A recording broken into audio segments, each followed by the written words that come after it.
I just made a video covering the best starter weapon and build for every single weapon tree in Albion Online.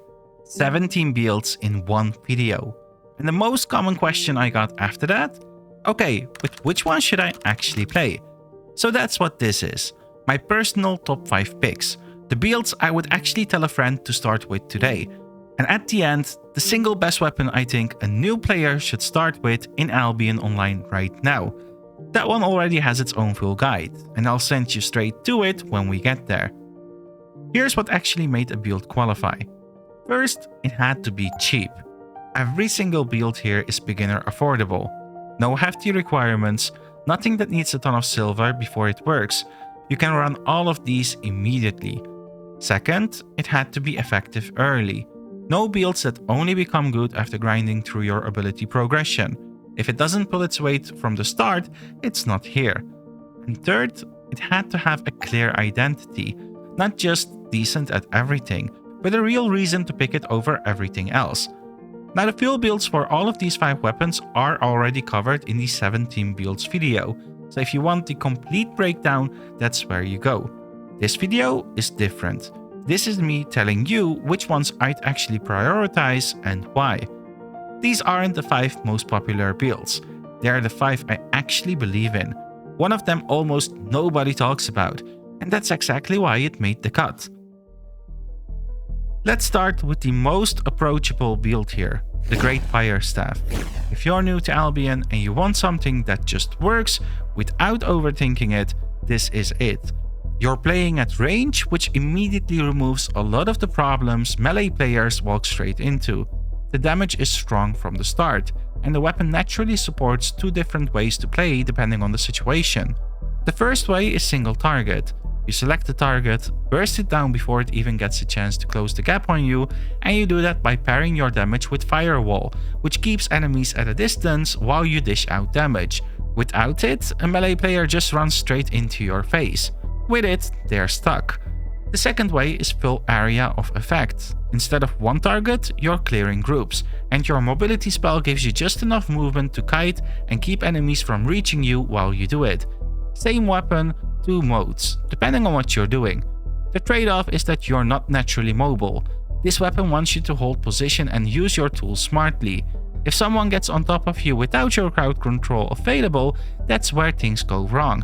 But for a new player who wants something powerful, straightforward, and rewarding to learn, Great Fire Staff earns its place at the top.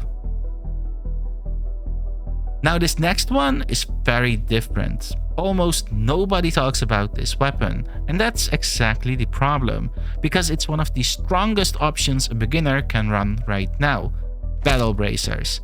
The flexibility you get on your Q and W abilities means you're not locked into one way of playing. You can adjust your loadout based on the matchup and the situation. Need mobility? You take it. Need a different utility tool for a specific encounter? You swap it in. That level of adaptability is something most beginner builds simply don't offer. One important thing to clarify though, the invisibility people associate with this type of build comes from the armor piece, not the weapon itself. Any weapon in Albion can equip that armor. What's specific to Battle Bracers is the mobility built into the weapon abilities themselves, your Q, W, and E, and the flexibility of how you configure them. That mobility is what makes you genuinely hard to kill. If something goes wrong, you get out, full stop. You'll survive situations where almost every other beginner build gets deleted. And it's not just defensive either. That same mobility makes your PvE safer and more consistent too. Underrated, flexible, and more durable than it looks. If you want a melee option that gives you room to breathe while you're still learning, Battle Bracers deserves a serious look. If Battle Bracers is the flexible pick, the Battleaxe is the reliable one. Built around one core idea: sustain. You get on something, you stick to it, and you outlast it. That's the game plan, and it works. What makes it so good for beginners is how forgiving it is. You're recovering health as you deal damage, which gives you a margin for error that a lot of builds simply don't have. You can make mistakes and survive them, and when you're still learning, that matters more than almost anything else. One thing worth knowing, the third Q ability is where this weapon really hits its stride. Your first and second Qs work fine, you're effective with them, but Q3 is stronger in almost all situations, especially in open world content. So there's some progression before you're running the full version. Not a deal breaker, just something to know going in. Strong in PvE, very viable in PvP, and it scales well as you keep playing. This isn't a weapon you outgrow quickly. If you want something that rewards the time you put in, carries you while you're learning, and never really becomes a bad choice, you'll want to pick up the Battleaxe. This one solves a completely different problem. The Great Frost Staff is built for a specific type of player. If that's you, it might be the best thing you play in this game. If it's not, one of the earlier picks is probably a better fit. The identity of this weapon is control and distance. You don't fight people head on. You control them while they try to fight you. Slows, crowd control, mobility abilities that can even stun.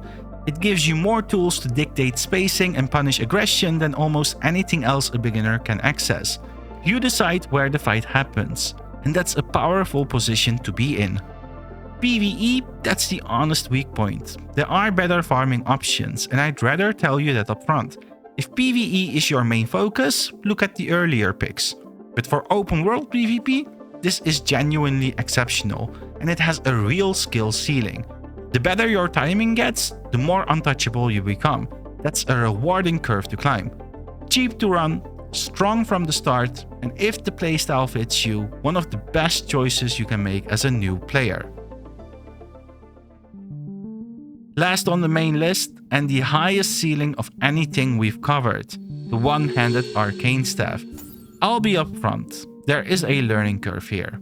It's not the weapon I'd hand to someone on their first day and expect immediate results. But you can start using it right away, and the foundational version is effective. It just asks more of you than the others. What makes Arcane special is the combination of tools it gives you all at once.